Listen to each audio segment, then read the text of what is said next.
Buo ang buhay sa mga kwentong makulay, at ang storya mo ang bumibida dito. Dear mga kwento ng adik sa pag-ibig. Puno ng drama at kilig. I-share mo sa mundo ang kwento ng buhay mo, mabigyan ng kulay sa Dear MOR.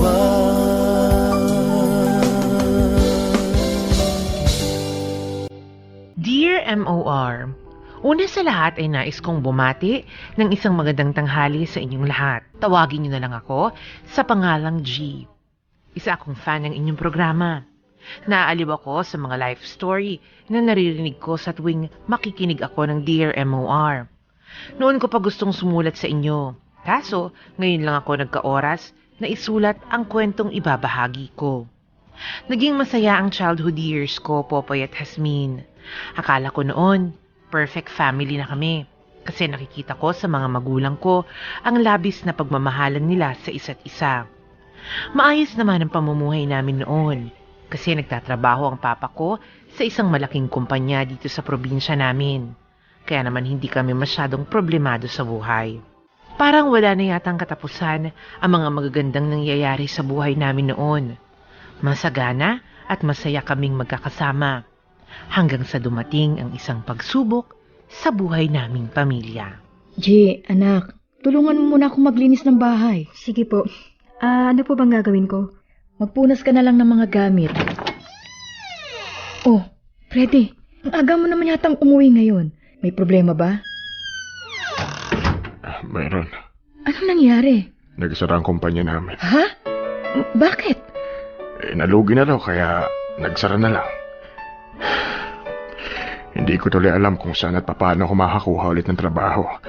Ang dami pa naman natin gastusin dito sa bahay, tapos si G, malapit na mag-college. Kailangan natin ng pera. Hayaan na natin. Wala na tayong magagawa eh. Huwag kang mawala ng pag-asa. Makakahanap din tayo ng solusyon. Paano? Kung hindi ako kikilos ngayon, pare-parehas tayo magugutom. Ayaw ko namang patigilin ang anak natin sa pag-aaral. Kung umuwi na lang kaya tayo sa Surigao, may mga kamag-anak ako doon na pwedeng makatulong sa atin. Surigao? Kaso ang iniisip ko, umuwi na lang tayo sa probinsya namin sa Quezon. Doon may mga lupa tayong pwedeng sakahin. Mabubuhay tayo doon. Mas mahirap doon. Sa Surigao na lang. Marami ang tutulong sa ating doon. Hingi ako ng mga tulong sa kanila. Siya, sige. Ikaw ang bahala. G, halika rito. Bakit po, pa? Napagkasunduan namin ng mama mo na uuwi na lang tayo ng Surigao. Wala na kasi akong trabaho dito at hindi pwede mangyari yun. Kasi marami tayong gastusin at syempre ikaw, kailangan mong magpatuloy sa pag-aaral. Ayaw kong huminto ka kaya doon na lang muna tayo. Paano po yung pag-aaral ko dito, pa? Ita-transfer ka na lang namin doon. Magugustuhan nyo doon ng mga kapatid mo. Mas tahimik, makapag-aral ka ng mabuti. Okay lang ba? Sige po. Kung yun na lang din naman po yung tanging paraan eh. Pasensya ka na, anak ha. Pati ikaw nadadamay sa problema namin ng mama mo. Wala po yun, pa. Ang mahalaga naman po ay may solusyon na tayo. Tapos, buo pa rin po yung pamilya natin. Tama yun. Makakaya natin to kaya walang susuko.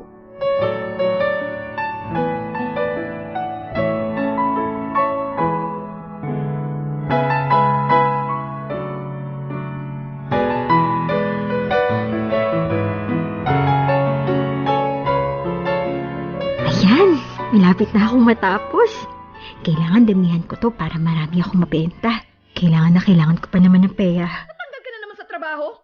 Ano naman ginagawa mo, ha? Bakit sa tono ng boses mo, ako pa yung may kasalanan? Wala akong ginawa. Hindi ko nga alam kung bakit ako tinanggal eh. Ang sabihin mo, hindi mo pinagbuti ang trabaho mo. O sige, paano na tayo niyan, ha? Kailangan na magmatrikula ni G sa susunod na buwan. Saan tayo kukuha ng pera? Manghiram ka muna dun sa iba. Babayaran naman kagad kapag nagkatrabaho ako eh. Mangungutang na naman? Freddy, ang laki-laki na ng mga utang natin. Gusto mo pang dagdagan? Aba, baka mamaya, mga pulis nang kakatok sa bahay natin. Kaya nga maghahanap ulit ako ng trabaho para magkaroon tayo ng pera. Ang hirap kasi sa'yo, puro init ng ulo ang pinapairal mo. Imbis na tulungan mo ako sa problemang ito, nakikisabay ka pa! Huwag kang umalis! Hindi pa tayo tapos mag-usap! Kaysa makipagdakdakan ako sa'yo, maghahanap na lang ako ng paraan para magkapera! Buisit! Bakit ang kalat na naman dito? G! Hindi ka ba naglinis? May ginagawa lang po ako, Mama, dito sa kusina. At ano na naman yan? Ano bang ginagawa mo, bata ka? Wala ka na bang ibang alam na gawin kundi ang magkalat, ha? Gumagawa po kasi ako ng... Halika rito! Tama na po! Aray, Ma! Imbes na tumutulong ka dito sa bahay, dumagdag ka pa, para kang bata. Kailangan ka pang bantayan. Para sana naman yan, ha? Gastos ang ginagawa mo, ah. Gumagawa lang naman po ko na ice candy para itinda po sa school, me. Kailangan ko po kasi ng pera. Alam ko naman po wala po kayo maibibigay sa akin ni Papa, kaya ako na lang po gumagawa ng paraan. Maglinis ka ng bahay.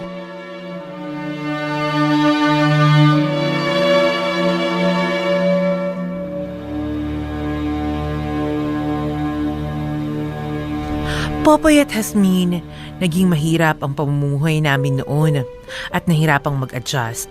Ang ginawa ko para makatulong sa mga magulang ko ay yung magtinda ng ice candy at ice water sa school namin. Ako ang gumagawa ng mga projects sa mga kaklase ko para may pangbaon lang kami sa araw-araw ng mga kapatid ko.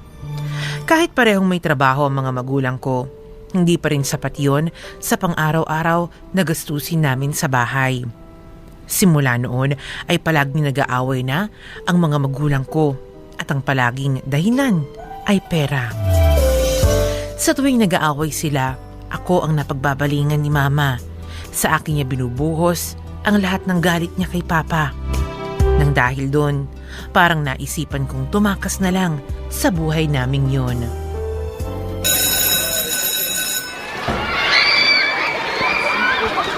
Roji, hindi ka pa uwi? Ayoko po muna umuwi sa bahay. Bakit naman? Kasi po paniguradong pag-aaway lang po ni na Papa sa ni Mama yung maririnig ko sa bahay. Parang nga pong ayaw ko na umuwi. Palagi po kasi ako napagbubuntungan ng galit ni Mama. Kaya ba may mga pasaka dyan sa braso mo? Siya pang may gawa niyan? Opo. Di ko nga po alam kung bakit ako na lang po ang palaging nakikita ni Mama. Wala naman po akong ginagawang mali. Ay, intindihin mo na lang sila.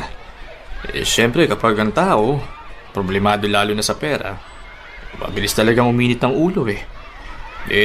Di ba nasabi mo nun na natanggal sa trabaho yung papa mo? Kaya siguro sila nagpapangabot dahil sa dami ng problema. Bakit po pati ako dami sa galit nila? Hindi naman po ako yung nagtanggal kay Papa sa trabaho eh. Pero bakit parang pakiramdam ko, ako po yung sinisisi ni Mama? Hindi sa ganun yun, G. Intindihin mo na lang. Pustahan tayo kapag nagkaroon na sila ng maayos sa trabaho, magiging mabait ulit sa yung mama mo. Yan talagang isang pamilya. Dapat merong isang iintindi para umayos yung lahat. Kayo po, bakit wala pa rin po kayong asawa hanggang ngayon? Di ko rin alam eh. Siguro, hindi ko pa nahanap yung taong para sa akin. Sa ngayon, ang gusto ko lang ay magkaroon ng anak. Ba't ka natahimik? Para po kasing gusto ko na lang pong mag-asawa para makaalis na ako sa bahay. Ano? Ba't yun ang naisip mong paraan? Wala lang po. Kung ako na lang po ang maging asawa niyo. Ano? Seryoso po ako doon. Gusto ko na kasing umalis ng bahay. Hindi. Hindi pwede, G. Bata ka pa. 30 anyos na ako. Baka makasuhan ako ng mga magulang mo. Hindi naman po yun. Kusa naman po ako sumama sa inyo eh. Sige na po. Ako na lang po. Ang gusto ko lang, anak, hindi asawa. Di, ako na lang po magbibigay sa inyo nun. Hindi pwede, G. Bata ka pa. Marami ka pang magagawa sa buhay. Masyadong mabigat na responsibilidad ang gusto mong mangyari. Dapat nga, nag-aaral ka ng mabuti ngayon eh. Graduating ka na, di ba? Mag-focus ka sa pagpasok sa college. Ayoko na po. Nahihirapan na po ako eh. Kaya sige na po. Ako na po ang kakausap sa mga magulang ko. Papayag naman po yun eh. Hindi papayag ang mga magulang mo. Babae ka, mahihirapan yung mga magulang mo pakawalan ka. Bibigyan naman po kita ng anak eh. Basta ilayo mo lang ako dito kasi ayoko na talaga sa bahay. Magiging mabuti akong asawa. At magiging mabuting ina sa magiging anak mo. Hindi malito, maling malito. Hindi na po yun mahalaga. Magiging tama din yun. Pag-iisipin kong mabuti, ha? At gusto kong pag-isipan mo rin yung mabuti. Naniniwala ako na dadala ka lang ng emosyon mo, kaya naiisip mo yung bagay na yan. Anong sinabi mo? Mag-aasawa ka na? Wala naman ako nababalitaan na may boyfriend ka na. Meron na po ngayon. At gusto na po namin magsama. Tapos ano? Maghihirap ka din tulad ng papa mo. Nag-aaral ka pa lang, G. Bata ka pa. Pag-aasawa na agad ang nasa isip mo. Kaya ginagawa namin ang lahat ng papa mo para makapagtapos kayo ng pag-aaral. Tapos, itong sasabihin mo sa amin? Sige nga, anong dahilan mo? Dahil ayoko na po dito. Hirap na ako sa pamilyang tunay eh. Kaya sa halip na magtiis ako, mag-aasawa na lang po ako. Baka doon guminahawa pa yung buhay ko. At kailan ka pa naging maginhawang buhay ng isang taong maaga mag-asawa, ha? Hindi mo man lang ginamit ang utak mo, G. Sumasabay ka pa sa mga problema dito. Kaya nga po alis na lang ako eh. Dahil ayoko na po maging pabigat. Sa araw-araw na nawadaan na ako na lang ang palagi mo nagiging problema. Ayaw mo ng problema, di ba? Kaya ito, alis na lang po ako. Sa tingin mo, papayagan kita. Sinasabi ko lang po na mag-aasawa na ako, pero hindi ako humihingi ng permiso. Hindi ako papayag. Ako pa rin ang nanay mo. Ako masusunod. Minor de edad ka pa kaya wala kang magagawa kundi sumunod sa akin.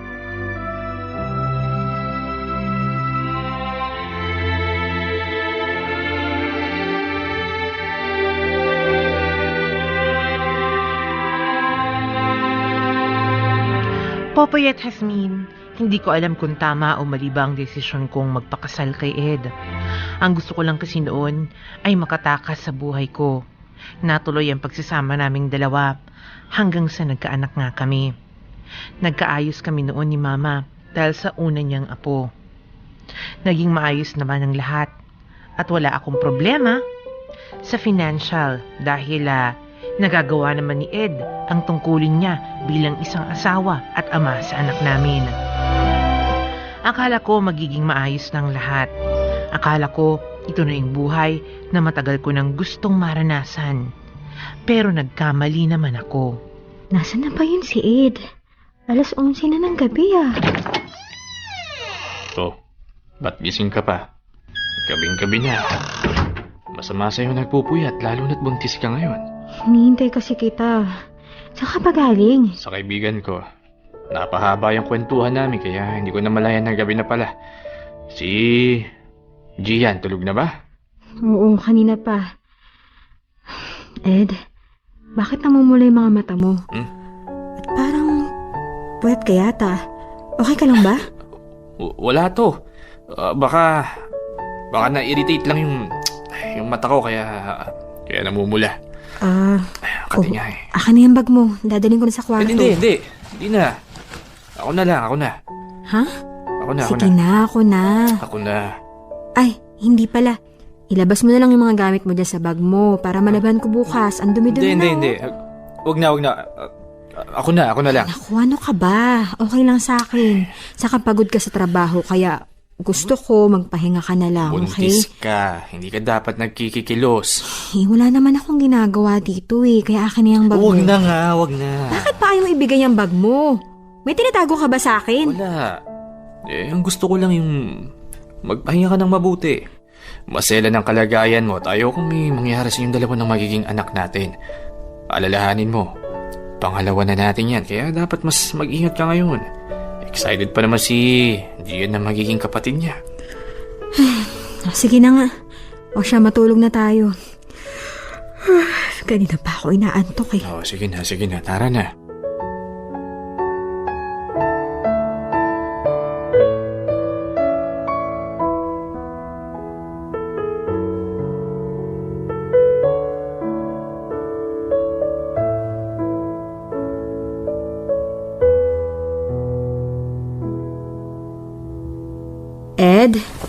Ed, halika nga muna dito sa sala. Tulungan mo ako dito sa mga tinitiklop kong damit. Ed! Ed, nasan ka ba? Tulungan mo naman ako dito. Ay, naku, nasa na ba yun? Ay, alaki ng tiyan ko. Wala pang gusto tumulong sa akin dito. Ed! Baka naman nasa kwarto.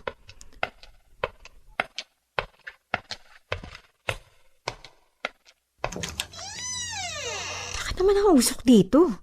Ed? G! Ano bang ginagawa mo dito? Lumabas ka, mausok! Lumabas ka! Anong ginagawa mo, ha? Bakit mausok dito sa kwarto natin?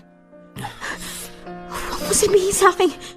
Huwag mo sabihin tama nga yung mga naririnig kong gumagamit ka. G, sorry sinubukan ko namang iwasan ng paggamit kaso di ko talaga natagalan eh. Yan ba yung dahilan kung bakit dumadalas ang hindi mo pag-uwi dito, ha? Sa bahay ng mga kaibigan mo ginagawa yan? Ano? Ed naman! Sa tingin mo ba magandang impluwensya yan sa anak mo, ha? Paano ko si Gian na nakakita sa'yo? Anong dahilan yung sasabihin mo? Alam mo naman na hindi tama yung ginagawa mo, ba't ginagawa mo Sinusubukan ko pa? naman eh! Sinusubukan ko pero di ko kaya! Nagawa mo na nga, diba? Bakit hindi mo pa tinuloy-tuloy yung pag-iwas? Hindi mo ba alam na yan mismo ang hihila sa'yo pababa? Sisirain lang yun yung buhay mo, yung buhay natin! Hindi ko kayang iwasan eh. Hindi ko maiwasan, parte na ng buhay ko eh. Parte na! So ano na ngayon? Hindi mo iiwasan, ganon? G, Hahayaan mo na lang na sirain niya ng lahat ng pinaghirapan mo? Tapos makikita ka ng mga anak mo na gumagamit niyan? At kung sakali magaya sila sa'yo, ano na lang payo yung sasabihin mo sa kanila, ha? Ano? Panigurado hindi sila makikinig sa'yo. Dahil ano sasabihin nila? Kung ikaw nga gumagamit, bakit sila hindi pwede? Ed naman, mag-isip-isip ka naman! Hindi ka na binata, may asawa at anak ka na, ano ba naman? G, please naman hindi mo naman yung sitwasyon Hindi ko kaya intindihin ang mga pinaggagawa mo. At kung hindi mo ititigil yung ginagawa mong yan, mapipilitan akong iwan ka at dadalhin ko ang mga anak ko!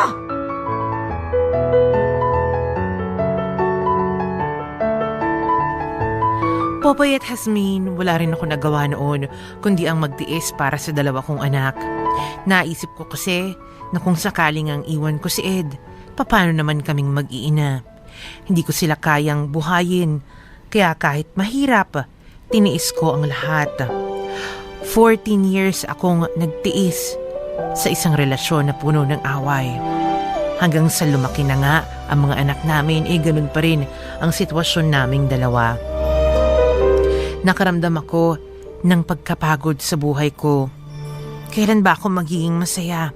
Kailan ba ako makukontento sa buhay ko? Ito na ba ang kapalit sa mga nagawa kong desisyon sa buhay ko? Na kung sana, nag-aral na lang ako ng mabuti at tiniis na lang ang buhay ko. Sana kahit papano, naging maganda ang buhay ko. Pero wala na akong magagawa. Ito na ang pinili ko. Pero hanggang kailan ako magtitiis? Dear M.O.R. Recap.